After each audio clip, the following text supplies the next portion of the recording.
하나님께서 올해도 추수감사절을 예배를 허락하여 주시니 감사합니다. 그런데 그냥 감사절이 아니라 추수감사절이라고 하니까 좀 어색합니다. 우리 중 대부분은 농사를 지어본 경험도 없고 또 하물며 추수라고는 해본 적도 없습니다. 있다면 조그만 텃밭에서 상추나 깻잎 정도 따는 것일 것입니다. 그러나 추수감사절의 핵심은 이 먹을 것, 입을 것을 주시고 한 해 동안 돌봐주신 하나님의 은혜를 기억하며 하나님께 감사드리는 것일 것입니다. 사실 우리는 농부들이 농사한 것들을 먹고 살고 있습니다. 하나님께서 이런 수확들을 우리가 누릴 수 있도록 물질을 주셨습니다. 하나님은 우리들의 수고를 축복하시고 맛있게 먹고 좋은 옷을 입게 하시고 또 자녀들을 키우며 교육시키게 하셨습니다. 생각해보면 하나님께서 주신 축복들이 참 많습니다. 우리가 농사를 안 짓더라도 하나님께서 우리 손의 수고를 축복하심으로 여러모로 많은 축복을 주시고 은혜를 주셨습니다. 그래서 추수감사절에 그동안 하나님의 은혜를 기억하고 생각하며 감사하는 것은 여전히 의미가 있습니다. 오늘 말씀의 제목은 예수의 발 아래 엎드려 감사하니입니다. 요절은 16절입니다. 다 함께 읽겠습니다. 시작. 제가 잠시 기도하겠습니다. 은혜와 사랑이 충만하신 하나님 아버지, 추수감사절 예배를 허락하여 주셔서 감사합니다. 이 시간 말씀을 통해서 하나님께서 저희에게 주신 은혜를 기억하며 부족하지만 감사하고자 나왔습니다.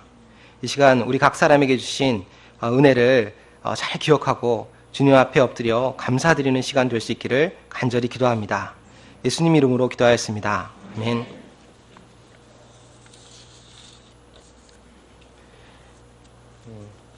사람들은 어떨 때 주로 하나님께 나아갑니까? 아마도 은혜가 필요할 때일 것입니다. 사람들은 은혜를 많이 구합니다. 그리고 구한 것 이상 넘치도록 은혜를 받았다고 합니다. 하나님께 은혜를 구하고 은혜 충만한 것은 좋은 일입니다. 그러나 문제는 은혜 받은 사실에만 관심이 있고 그 은혜를 감사하는 것에는 별로 관심이 없다는 것입니다. 왜냐하면 우리는 은혜 받는 것에 익숙하며 이것을 너무 당연한 것으로 여기기 때문입니다. 또한 감사를 조금 율법적으로 생각하는 것이 아닌가 생각합니다. 조건 없이 주는 것이 은혜인데 쿨하고 그냥 베풀지 무슨 감사를 받으려 하는가 이런 생각을 하기도 합니다. 그러나 감사는 율법적으로 부담스럽게 지워진 의무가 아닙니다. 사람이 타락한 것은 그 근본 원인은 하나님께 감사하지 않은 것입니다.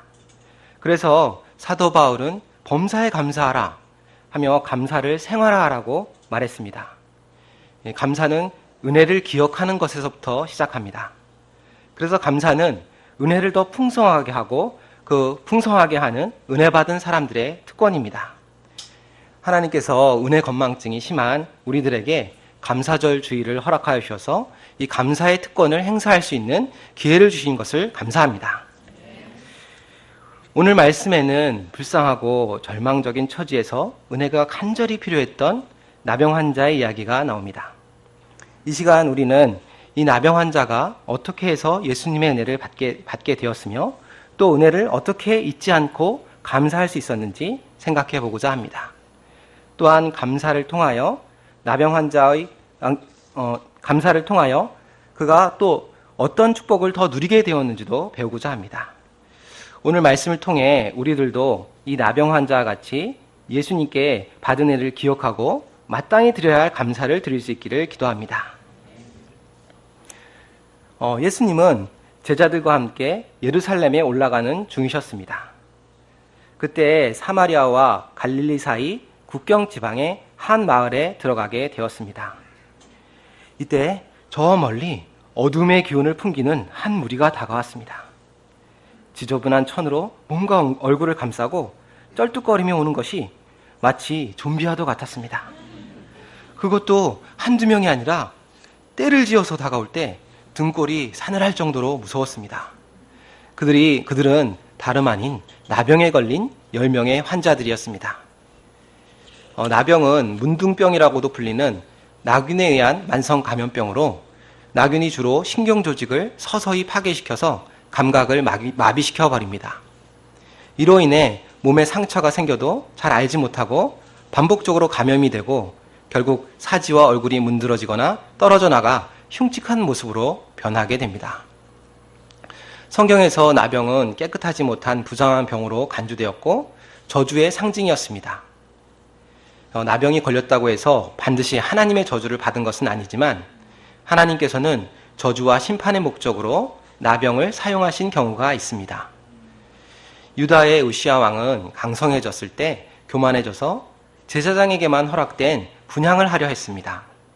이때 하나님께서 우시아의 이마에 나병이 생기게 하셔서 그를 심판하셨습니다. 모세의 누이 미리암도 하나님의 종 모세를 비방하며 그 권위에 도전하다가 나병에 걸렸습니다. 레위기 13장에는 나병에 대한 규례가 있는데 병이 날 동안에는 율법적으로 부정하게 간주되었기 때문에 격리되어 혼자 살아야 했습니다. 또한 다른 사람을 부정하게 하고 전염시킬 수 있었기 때문에 그 어떤 사람도 만날 수 없었습니다. 어느 날 갑자기 나병이 걸린 것을 알게 되었을 때 그 심정이 어떠했을까요? 하늘이 무너져 내리는 슬픔과 함께 깊은 절망의 나락으로 떨어진 것과 같았을 것입니다. 긍지와 보람을 가지고 일했던 직장에는 나가고 싶어도 나갈 수 없게 되었습니다. 너무나도 사랑하는 가족들과 헤어져야 하고 다시 만날 기약도 없었습니다. 친구들과 함께 아메리카노 한 잔을 즐기며 웃고 떠드는 그런 소소한 일상의 행복도 이제는 없을 것입니다.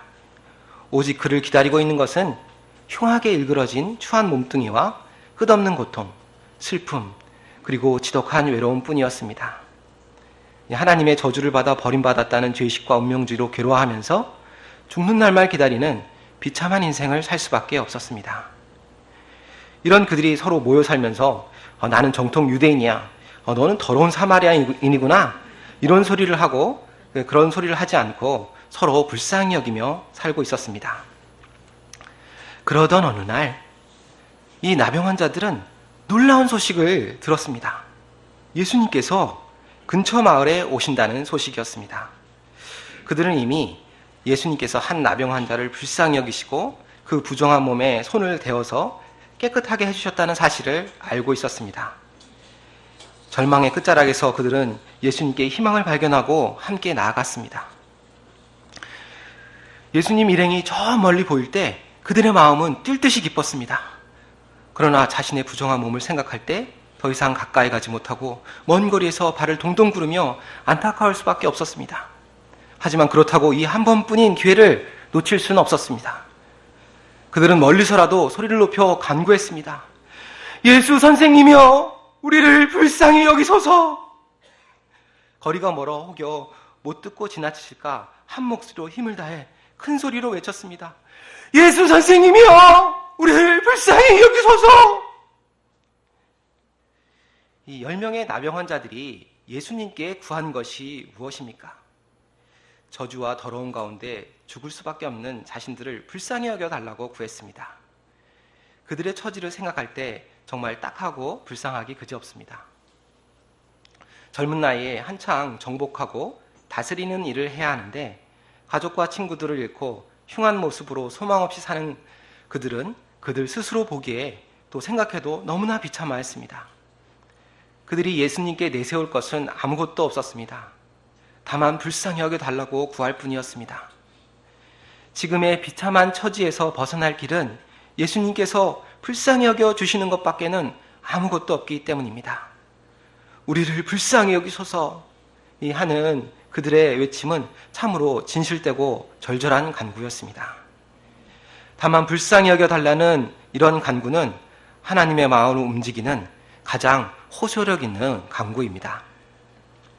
예수님은 자기 의를 자랑하며 기도하던 바리새인의 기도가 아니라 가슴을 치며 긍휼히 여겨달라고, 불쌍히 여겨달라고 기도하는 세리의 기도에 응답하는 분이십니다.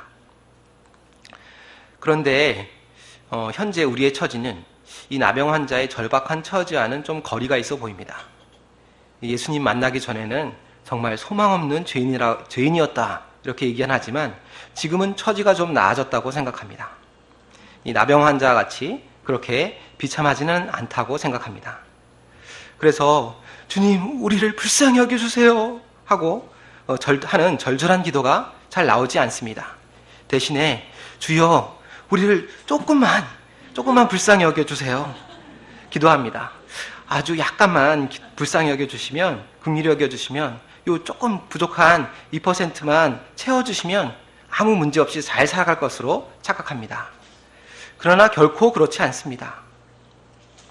우리는 본질적으로 언제나 하나님의 일방적인 은혜 없이는, 자비 없이는 하루라도 살아갈 수 없는 그런 존재이기 때문입니다. 우리 내면을 한번 진실되게 들여다보십시오. 사도 바울이 말한 바와 같이 우리 안에는 하나님의 뜻대로 살고자 하는 자아도 있지만 하나님의 뜻을 거역하고 죄와 쾌락을 즐기고자 하는 자아가 있습니다. 이것이 우리를 죄와 사망 가운데로 질질 끌고 다닙니다. 이러면 안 되는데 하면서 죄로 넘어지는 비참한 자신을 보면서 오라, 나는 곤고한 사람이로다 하고 탄식하지 않을 수 없습니다. 우리가 겉으로는 나병에 걸리진 않았습니다. 그러나 우리는 영적으로 아주 비참한 상태에 있습니다. 이 비참한 상태에서 벗어나기 위해서 불쌍히 여김을 받아야 한다는 면에서 이 긍휼만을 간구한 나병 환자들과 똑같은 처지에 있다고 할 수 있습니다. 이뿐만 아닙니다. 우리들은 인생 살아가는 것 그 자체가 어려움과 고생의 연속입니다. 우리 모두 이 불쌍한 인생들입니다. 얼마 전에는 대학 입학을 위한 수학 능력 시험이 있었는데 시험이 어려워서 잠시 시름에 빠져있는 학생들을 볼 때 정말 고생이 많다는 생각이 듭니다. 대학생들은 학점, 시험, 스펙 관리를 위해, 또 평신도 목자님들은 직장에서, 사모님들은 가정에서 각자 힘이 진하도록 생활의 십자가를 감당해야 합니다. 집에서는 아내가 남편이 좀 마음에 안 든다고 좀 미울 때가 많습니다. 남편도 아내가 답답하게 보여 짜증이 날 때도 있습니다. 내가 배운 예수님은 이게 아닌데 나는 왜 이 정도밖에 안 되는지 이런저런 생각으로 고민하고 괴로워하는 우리는 스스로 자신을 봐도 정말 답답합니다.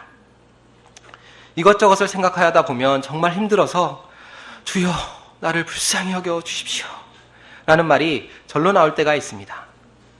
그러나 두 손 두 발 다 들고 주님의 긍휼만을 구할 수밖에 없는 이때가 바로 은혜의 때입니다. 예수님께서는 이때 우리를 불쌍히 여기시고 많이 힘들었지? 괜찮아. 내가 늘 함께 있잖니. 내가 도와줄게 하시며 십자가의 은혜로 위로하시며 말씀을 주시고 성령 충만함을 주십니다. 우리가 주님 앞에 나아가 주여, 나를 불쌍히 여기소서 하는 간구하는 은혜를 누릴 수 있기를 기도합니다. 이 나병 환자의 애절한 기도를 들으신 예수님은 그들의 딱한 사정을 불쌍히 여기시고 은혜를 베푸셨습니다. 가서 제사장들에게 너희 몸을 보여라!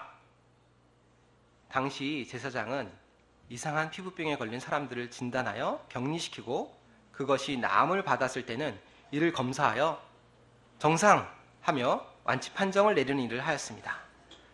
따라서 가서 제사장에게 너희 몸을 보여라는 예수님의 말씀은 나병이 나았음을 확인받으러 가라는 의미입니다. 그러나 그들의 몸에 아직 나병이 가득한 상태에서 제사장에게 가서 보이라고 하는 것은 이해가 되지 않고 순종하기 힘든 말씀입니다. 그런데 그들은 하나님의 말씀을 믿고 예수님의 말씀을 믿고 순종하여 제사장에게 몸을 보이기 위해 나아갔습니다. 이때 어떤 일이 벌어졌습니까? 14절 후반절을 다 같이 읽어보겠습니다. 그들이부터입니다.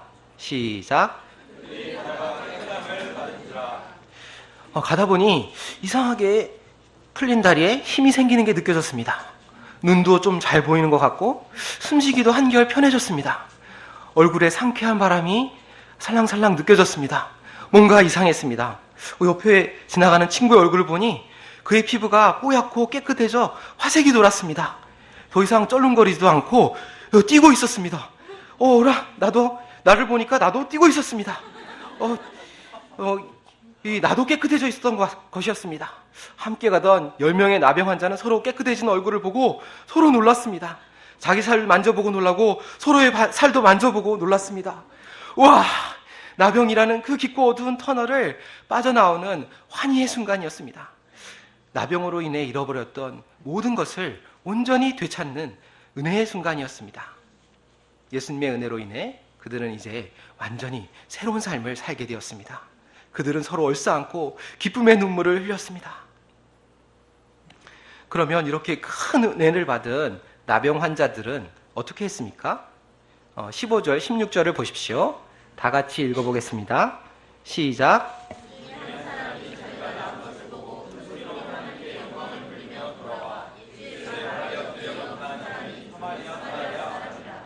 그 중에 한 사람이 자기가 나은 것을 보고 큰 소리로 하나님께 영광을 돌리며 돌아와 예수의 발 아래 엎드려 감사하니 그는 사마리아 사람이라. 그는 스스로 너무 놀라 소리 지르며 하나님께 영광을 돌렸습니다. 그리고 가던 길을 돌이켜 예수님께 돌아왔습니다. 그리고 그는 비참한 자신에게 은혜를 베푸신 예수님을 가장 먼저 기억하고 감사하기 위해 즉시 돌아왔습니다. 그는 너무 기뻐서 주님 찬양합니다. 감사합니다 하나님.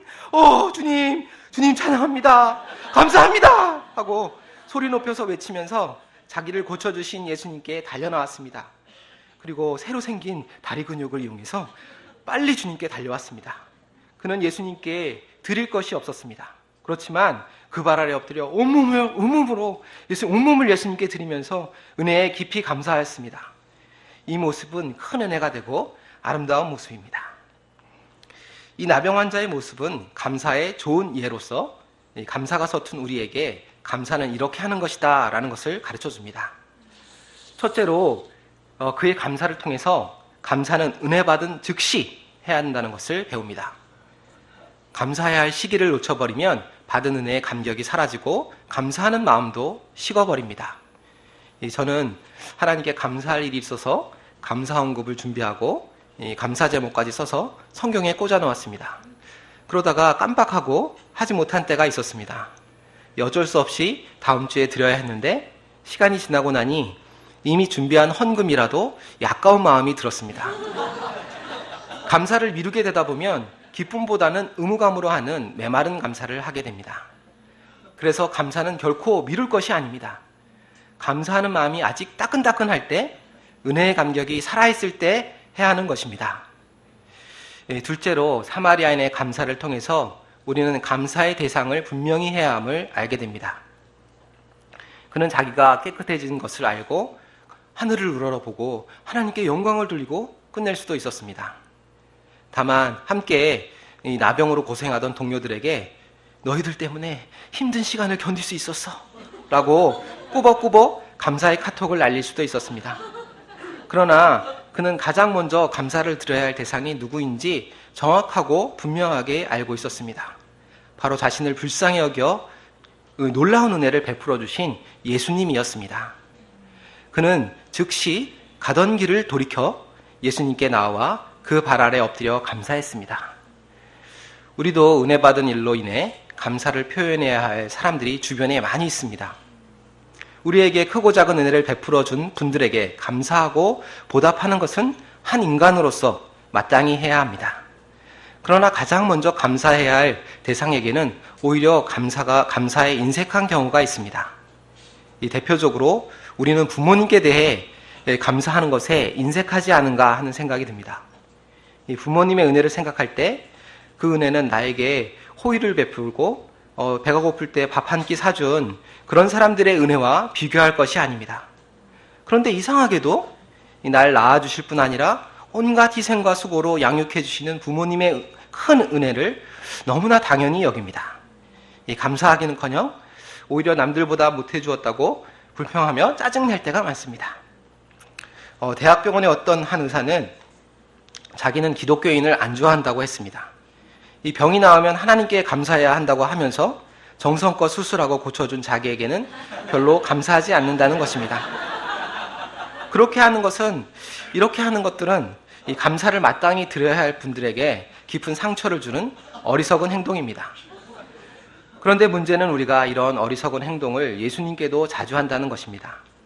예수님께서 우리에게 베푸신 은혜가 어떠합니까? 우리의 온갖 허물과 죄악 때문에 찔리고 채찍에 맞아 그 몸이 상할 대로 상하셨습니다. 이기심과 정욕에 병들어 마치 나병 환자 같이 비참했던 우리를 깨끗하기 위해 무거운 십자가를 지고 골고다 언덕을 오르셨습니다. 우리 죄인들을 사랑하사 구원하기 위해 십자가에 손과 발이 못 박혀 물과 피를 다 흘리시며 죽으셨습니다. 이 예수님의 은혜를 생각한다면, 이 예수님의 십자가 은혜를 생각한다면 우리는 가장 먼저 예수님 앞에 엎드려 감사를 드리지 않을 수 없습니다. 세상에 구원보다 더 귀한 것은 없지 않습니까? 이뿐만이 아닙니다. 예수님은 지금도 우리의 선한 목자가 되셔서 우리를 범사에 섬세하게 인도해 주십니다. 이 예수님의 은혜는 세상의 그 어떤 것보다 감사한 것입니다. 우리가 정말 감사해야 할 대상이 누구인지 잘 분별할 수 있기를 기도합니다. 먼저는 우리를 죄와 사망에서 구원해 주신 예수님께, 그리고 우리를 낳을 때부터 먹여주고 입히시고 키워주신 부모님께 감사해야 합니다. 1:1 목자님께, 또 자기를 섬겨주시는 목자님들께 먼저 감사해야 합니다. 우리는 우리가 누구의 수고, 또 누구의 손길을 통해 은혜를 받았는지 잘 기억하고 그를 찾아가 감사해야 합니다. 그럴 때 우리가 말로만이 아닌 실제적인 감사의 사람이 될 수 있습니다. 이 감사는 우리 삶에 변화를 가져옵니다. 우리 마음에 풍요와 축복을 가져옵니다. 우리가 우리에게 은혜 베푸신 예수님, 그리고 정말 감사해야 할 많은 사람들에게 정작 감사하지 않는 이런 무심한 마음을 깊이 회개할 수 있기를 기도합니다. 그런데 예수님은 한 사마리아 사람이 감사하러 나온 것을 보시고 함께 깨끗함을 받았는데도 감사로우지 않은 9사람에 대해 안타까운 마음을 나타내셨습니다. 17절을 보십시오. 10사람이 다 깨끗함을 받지 아니하였느냐? 그 9은 어디 있느냐? 이 이방인 외에는 하나님께 영광을 돌리러 온 자가 없느냐? 앞에서 말한 대로 이 사람이 은혜를 받았으면 감사하는 것이 당연한 것입니다. 그런데 9명의 고침받은 나병 환자들은 왜 돌아오지 않았을까요? 그들은 은혜 받은 순간에 자신의 받은 은혜와 축복만을 생각했지, 은혜와 축복을 주신 예수님은 생각하지 않았습니다. 축복 그 자체에 취해서 축복을 주신 분은 잊었습니다.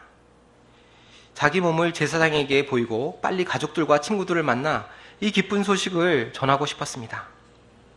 오던 길을 돌아가 감사하기에는 여유가 없었습니다. 그들의 머릿속은 온통 은혜와 축복을 누리고자 하는 생각만 가득하였습니다. 아마도 먼저 가족들을 보고 그 이후에 천천히 감사해도 된다고 생각했는지 모릅니다. 그러나 즉시 감사하지 않을 때 감격은 식어버리고 또 새로운 삶에 빠져 감사할 기회와 시간도 내기조차 힘듭니다. 이 내년의 화려한 궁전을 지으려 하기보다는 오늘 벽돌 하나를 쌓는 것이 더 낫다는 말이 있습니다. 이 만사는 다 때가 있습니다. 감사해야 할 때 감사해야 합니다. 사이다도 막 병을 딱 땄을 때가 제맛입니다. 김이 다 빠진 사이다로 손님을 대접할 수 없습니다. 이 미루고 늦게 하는 감사는 김 빠진 사이다 같이 감격이 없습니다. 늦게 하는 감사는 하나님이 감사하는 자에게 주시는 더 큰 축복을 누릴 수 있는 기회도 잃어버리게 만듭니다. 그들이 예수님께 감사하러 오지 않은 또 다른 이유는 자기들이 받은 은혜를 이 나만 받은 것이 아니라 다른 9명도 받지 않았는가라는 생각 때문일 수 있습니다. 10명 중 나만 스페셜하게 나음을 받았다면 감격해서 와서 엎드려 감사하겠는데, 나만 그런 것이 아니라 나머지 사람들도 다 나음 받았으니 이 은혜는 그저 평범한 것이 아니라는 것입니다. 여기 모여서 예배드리는 우리 모두는 예수님의 십자가 은혜로 구원을 받았습니다. 그래서 우리 사이에서는 이 구원의 은혜가 평범한 것이 되는 경향이 있습니다. 구원받은 사람이 많다 보니까 이 구원을 당연한 것으로 여기고 평범한 것으로 여깁니다. 우리는 다른 사람이 안 받은 이 나만 좀 특별하게 받은 그런 은혜를 받으면 감사하려는 경향이 있습니다. 그럼 이러면 안 됩니다. 감사는 각자 받은 은혜의 기초에서 개별적으로 하는 것입니다.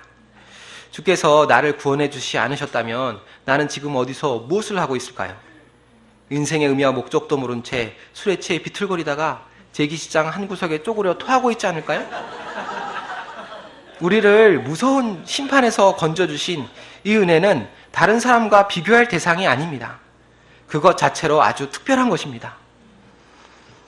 이 말씀을 통해 볼 때 은혜를 받은 10사람 중에 감사로운 사람이 한 명이므로 통계적으로 이 감사할 확률은 10%라는 것을 알 수 있습니다. 10%도 많습니다. 지금으로부터 100년 전 미국의 미시간호에서는 우리나라의 세월호 참사와 같은 이 배가 전복되는 사고가 있었습니다. 당시 844명의 생명이 희생된 최악의 사고였습니다. 사고에 의하면 선착장이 바로 앞에 있었는데 구하지 못하고 많은 사람들이 희생되었다고 합니다. 그때 한 수영 선수가 배에 타고 있었는데 그는 죽음을 각오하고 23명의 생명을 구했습니다. 이로 인해 그는 영웅으로 대서특필되었습니다. 그 후 수십 년이 흘러 이 일에 대해 특별히 기억이 남는 것이 있느냐는 질문에 그는 이렇게 대답했습니다.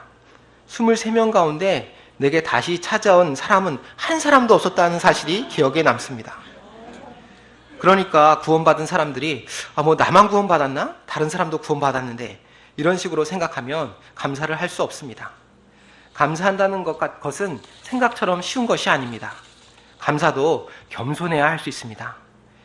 자꾸 생각해야 또 감사할 제목들을 기억하고 감사할 수 있습니다. 우리도 감사헌금을 하면서 감사 제목을 적을 때 감사할 것이 왠지 많았던 것 같은데 10%도 기억이 나지 않는 것을 경험합니다. 세상에는 은혜 받은 사람은 많지만 은혜를 기억하고 감사하는 사람은 매우 적습니다. 우리도 개인적으로 은혜 받은 것은 많이 있는데 우리가 기억하는 은혜도 적습니다. 우리는 아홉이 어디 갔느냐?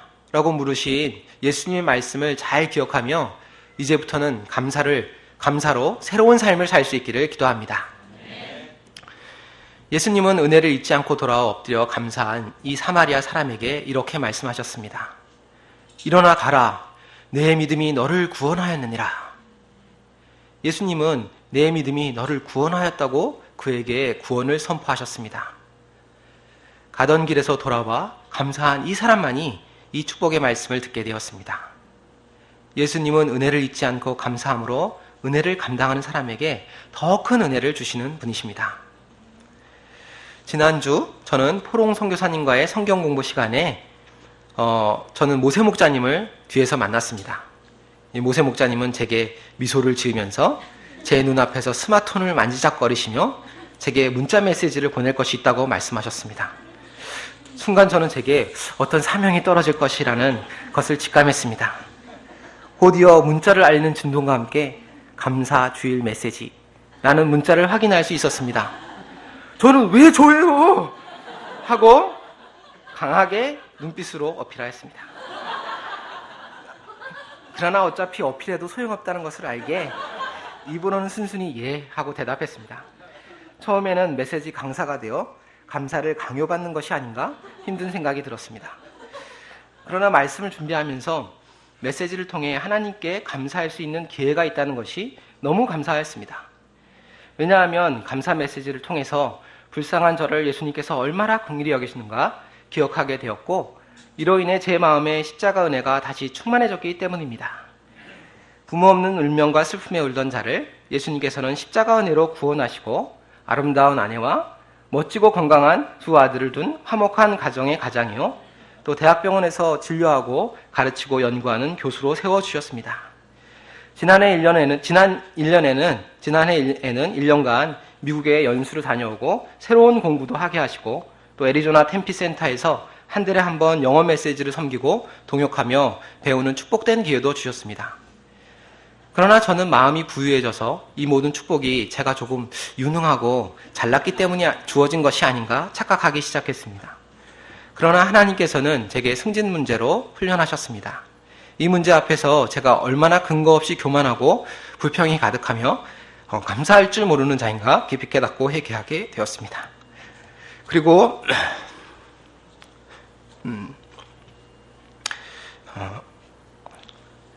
하나님의 도우심과 은혜 없이는 하루도 살 수 없다는 것을 깊이 깨닫고 겸손하게 하나님의 긍휼만 구했습니다. 이때 하나님께서 은혜를 체험하게 하셨습니다.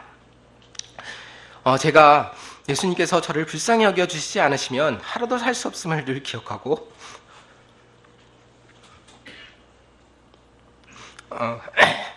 긍휼을 베푸신 예수님께 날마다 감사하는 축복된 인생 살 수 있기를 기도합니다. 신앙생활에서 감사는 매우 중요합니다. 그래서 성경은 범사에 감사하라고 합니다. 범사에 감사하라. 이것이 그리스도 예수 안에서 너희를 향하신 하나님의 뜻이니라. 우리가 만사형통할 때에는 범사에 감사하는 것이 별로 어렵지 않습니다. 그러나 살면서 간절히 원하는 것이 이루어지지 않을 수도 있고 생각지도 못한 재난을 당하고 몹쓸 병에 걸릴 수도 있습니다. 이때 하나님께서 믿음으로 그래도 괜찮게 사는 내게 왜 이런 괴롭고 힘든 일을 당하게 하셨는가 회의가 들 수 있습니다. 그러나 이러한 때에도 거기에는 다 하나님의 뜻이 있는 법입니다. 우리를 향한 하나님의 계획은 재앙이 아니고 언제나 희망이요 축복입니다. 우리가 상황이 어떠하든 먼저 감사해야 하겠습니다. 오늘 말씀에 나온 나병 환자와 같이 비참한 우리에게 베푸신 놀라운 은혜를 기억할 때 예수님 앞에 나와 엎드려 감사할 수 있습니다. 우리도 과거 나병 환자처럼 죄로 인해 비참한 인생을 살던 사람들이었습니다. 그런데 이런 우리를 예수님께서 어떻게 불쌍히 여기셨으며 어떠한 은혜를 베푸셨습니까? 어떻게 우리를 치료하시고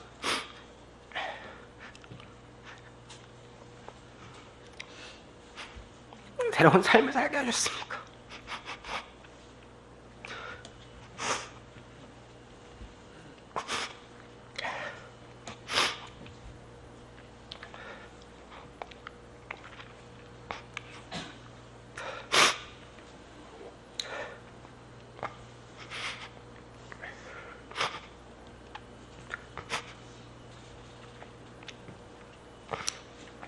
우리가 예수님께서 베푸신 놀라운 은혜를 기억하고 주께 나와 그 앞에 엎드려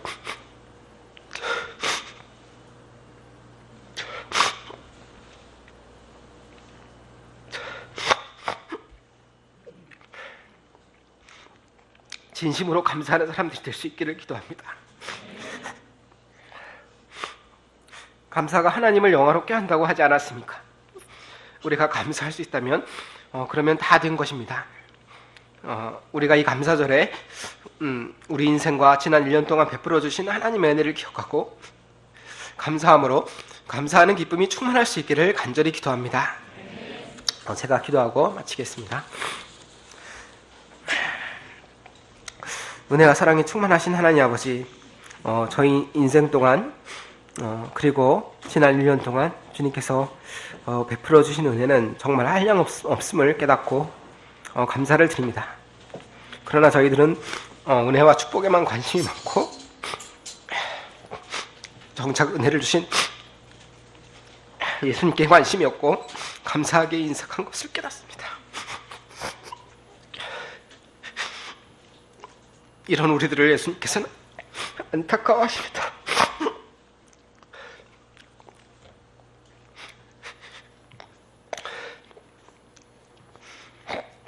저희가 이를 회개하고 예수님이 저에게 주신 은혜를 기억하고 돌아가 엎드려 감사할 수 있기를 기도합니다. 이를 통해 하나님을 영화롭게 하고 감사하는 참된 은혜를 누릴 수 있기를 간절히 기도합니다. 예수님 이름으로 기도합니다. 아멘.